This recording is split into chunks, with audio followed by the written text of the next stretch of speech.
1948ರ July 18ರಂದು Bharat Pakistan ಯುದ್ಧದ ವೇಳೆ company ಹವಾಲ್ದಾರ್ major ಪೀರು Singh Shekhawat ಹುತಾತ್ಮರಾದರು. Major ಪೀರು Singh Shekhawat ರವರು 1918ರ ಮೇ 20ರಂದು ರಾಜಸ್ಥಾನದಲ್ಲಿ ಜನಿಸಿದರು. ದೇಶದ ಸ್ವಾತಂತ್ರ್ಯದ ನಂತರ 1947ರಲ್ಲಿ ಅವರು ಭಾರತೀಯ ಸೇನೆಯ 6 ರಜಪೂತಾನ ರೈಫಲ್ಸ್ಗೆ ಸೇರಿ ಭಾರತ ಪಾಕಿಸ್ತಾನ ಯುದ್ಧದಲ್ಲಿ ಪಾಲ್ಗೊಂಡಿದ್ದರು. ಯುದ್ಧದ ಸಂದರ್ಭದಲ್ಲಿ ಪೀರು ಸಿಂಗ್ ಅವರ ಕಂಪನಿಗೆ ಜಮ್ಮು ಮತ್ತು ಕಾಶ್ಮೀರದ ಟಿಟ್ವಾಲ್ನಲ್ಲಿ ಪಾಕಿಸ್ತಾನದ ಒಂದು ಪೋಸ್ಟ್ ಅನ್ನು ವಶಪಡಿಸಿಕೊಳ್ಳುವ ಜವಾಬ್ದಾರಿ ನೀಡಲಾಗಿತ್ತು. ಈ ಕೆಲಸ ಸುಲಭವಾಗಿರಲಿಲ್ಲ. ಅಲ್ಲಿ ನಡೆದ ದಾಳಿಯ ಸಮಯದಲ್ಲಿ ಅನೇಕ ಸೈನಿಕರು ಹುತಾತ್ಮರಾಗಿದ್ದರು ಮತ್ತು ಅನೇಕರು ಗಾಯಗೊಂಡಿದ್ದರು. ಈ ಸಂದರ್ಭದಲ್ಲಿ ಪೀರು ಸಿಂಗ್ ಒಬ್ಬರೇ ಉಳಿದಿದ್ದರು. ಆದರೂ ಕೂಡ ಅವರು ಧೈರ್ಯದಿಂದ ಪಾಕಿಸ್ತಾನದ ಪೋಸ್ಟ್ ಮೇಲೆ ಒಬ್ಬರೇ ಗ್ರೆನೇಡ್ಗಳಿಂದ ದಾಳಿ ಮಾಡಿದರು. ಈ ಸಂದರ್ಭದಲ್ಲಿ ಶತ್ರುಗಳು ಎಸೆದ ಗ್ರೆನೇಡ್ನಿಂದ ಅವರ ಮುಖದಲ್ಲಿ ತೀವ್ರವಾಗಿ ಗಾಯವಾಗಿತ್ತು. ಮೇಜರ್ ಪೀರು ಸಿಂಗ್ ಶೇಖಾವತ್ ಗಾಯಗೊಂಡರೂ ಕೂಡ 6 ಪಾಕಿಸ್ತಾನಿಗಳನ್ನು ಕೊಂದು 2 ಪಾಕಿಸ್ತಾನದ ಪೋಸ್ಟ್ಗಳನ್ನು ವಶಪಡಿಸಿಕೊಂಡರು. ಆದರೆ 3ನೇ ಪೋಸ್ಟ್ನತ್ತ ಹೋಗುವಾಗ ಅವರ ತಲೆಗೆ ಗುಂಡು ತಗುಲಿ ಅವರು ಯುದ್ಧ ಭೂಮಿಯಲ್ಲೇ ಹುತಾತ್ಮರಾದರು. ಮೇಜರ್ ಪೀರು ಸಿಂಗ್ ಶೇಖಾವತ್ ರವರ ಅವಿಸ್ಮರಣೀಯ ಧೈರ್ಯ ಮತ್ತು ಶೌರ್ಯಕ್ಕಾಗಿ ಅವರಿಗೆ 1952ರಲ್ಲಿ ಮರಣೋತ್ತರವಾಗಿ ಪರಮವೀರ ಚಕ್ರ ನೀಡಿ ಗೌರವಿಸಲಾಯಿತು. ಅವರು ರಜಪೂತಾನ ರೈಫಲ್ಸ್ನಲ್ಲಿ ಪರಮವೀರ ಚಕ್ರ ಪಡೆದ ಮೊದಲ ಸೈನಿಕರಾಗಿದ್ದಾರೆ. ಇದಲ್ಲದೆ ಪ್ರಧಾನಮಂತ್ರಿ ನರೇಂದ್ರ ಮೋದಿ ಅವರು ಅವರ ಗೌರವಾರ್ಥ ಅಂಡಮಾನ್ ನಿಕೋಬಾರ್ನ ಇನಾನ್ 374 ದ್ವೀಪದ ಹೆಸರನ್ನು ಪೀರು ಎಂದು ಮರುನಾಮಕರಣ ಮಾಡಿದ್ದಾರೆ. 1935ರ ಜುಲೈ 18ರಂದು ಶಂಕರಾಚಾರ್ಯ ಶ್ರೀ ಶ್ರೀ ಜಯೇಂದ್ರ ಸರಸ್ವತಿ ಅವರು ತಮಿಳುನಾಡಿನಲ್ಲಿ ಜನಿಸಿದರು. ಅವರು ಕಾಂಚೀಪುರದಲ್ಲಿರುವ ಕಾಂಚಿ ಕಾಮಕೋಟಿ ಪೀಠದ 69ನೇ ಶಂಕರಾಚಾರ್ಯರಾಗಿದ್ದರು. ಕಾಂಚಿ ಪೀಠ ಹಿಂದೂ ಧರ್ಮವನ್ನು ಅನುಸರಿಸುವವರಿಗೆ ಬಹಳ ಮಹತ್ವದ್ದಾಗಿದೆ. 2018ರ ಫೆಬ್ರವರಿ 28ರಂದು 82 ವರ್ಷ ವಯಸ್ಸಿನಲ್ಲಿ ಜಯೇಂದ್ರ ಸರಸ್ವತಿ ಅವರು ಸ್ವರ್ಗಸ್ಥರಾದರು. ಅವರು ವೇದಗಳ ಪಂಡಿತರೆಂದೇ ಪ್ರಖ್ಯಾತರಾಗಿದ್ದರು. 2003ರಲ್ಲಿ ಅವರು ಶಂಕರಾಚಾರ್ಯರಾಗಿ 50 ವರ್ಷಗಳನ್ನು ಪೂರೈಸಿದ್ದರು. 1983ರಲ್ಲಿ ಜಯೇಂದ್ರ ಸರಸ್ವತಿಯವರು ಶಂಕರ ವಿಜಯೇಂದ್ರ ಸರಸ್ವತಿಯವರನ್ನು ತಮ್ಮ ಉತ್ತರಾಧಿಕಾರಿಯಾಗಿ ಘೋಷಿಸಿದ್ದರು.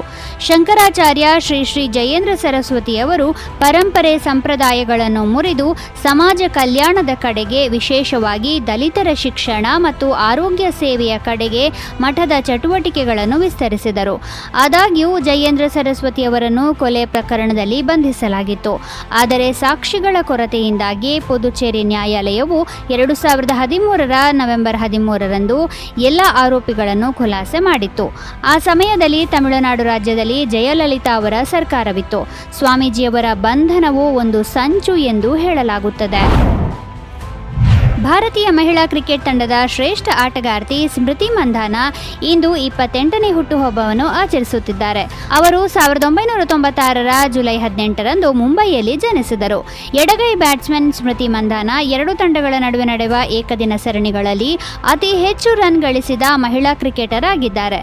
ಅವರು ತಮ್ಮ 17ನೇ ವಯಸ್ಸಿನಲ್ಲಿ ಬಾಂಗ್ಲಾದೇಶ ವಿರುದ್ಧ T20 ಚೊಚ್ಚಲ ಪಂದ್ಯವನ್ನು ಆಡಿದ್ದರು. 2019ರಲ್ಲಿ ಫೋರ್ಬ್ಸ್ ಪ್ರಕಟಿಸಿದ ಅತಿ ಹೆಚ್ಚು ಗಳಿಕೆ ಹೊಂದಿರುವ 100 ಜನರ ಪಟ್ಟಿಯಲ್ಲಿ ಅವರ ಹೆಸರನ್ನು ಸೇರಿಸಲಾಗಿದೆ. ಆ ವರ್ಷ ಅವರ ಗಳಿಕೆ ಸುಮಾರು 2.85 ಕೋಟಿ ಎಂದು ವರದಿಯಾಗಿದೆ. ಈಗ ನಾವು ಅವರ ನಿವ್ವಳ ಮೌಲ್ಯದ ಬಗ್ಗೆ ಹೇಳುವುದಾದರೆ, ಸ್ಮೃತಿ ಮಂಧಾನ ಅವರ ನಿವ್ವಳ ಮೌಲ್ಯವು 33 ಕೋಟಿ ರೂಪಾಯಿ ಆಗಿದೆ.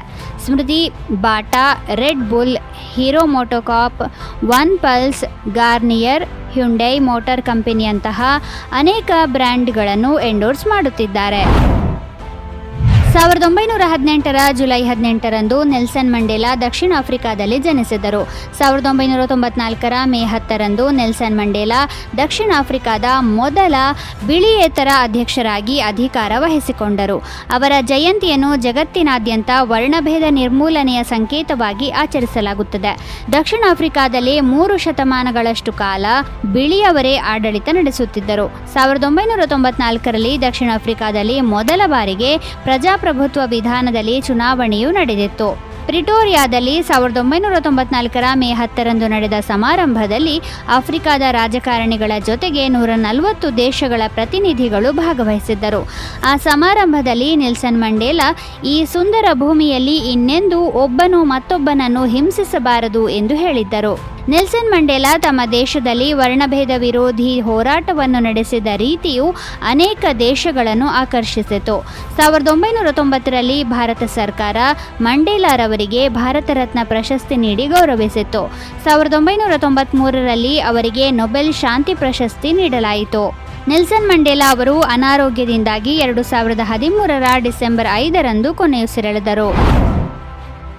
1968ರ ಜುಲೈ 18ರಂದು ಸೆಮಿಕಂಡಕ್ಟರ್ ಸರ್ಕ್ಯೂಟ್ ರಚನೆಗೆ ಪ್ರಸಿದ್ಧವಾದ ಇಂಟೆಲ್ ಕಾರ್ಪೊರೇಷನ್ ಪ್ರಾರಂಭವಾಯಿತು.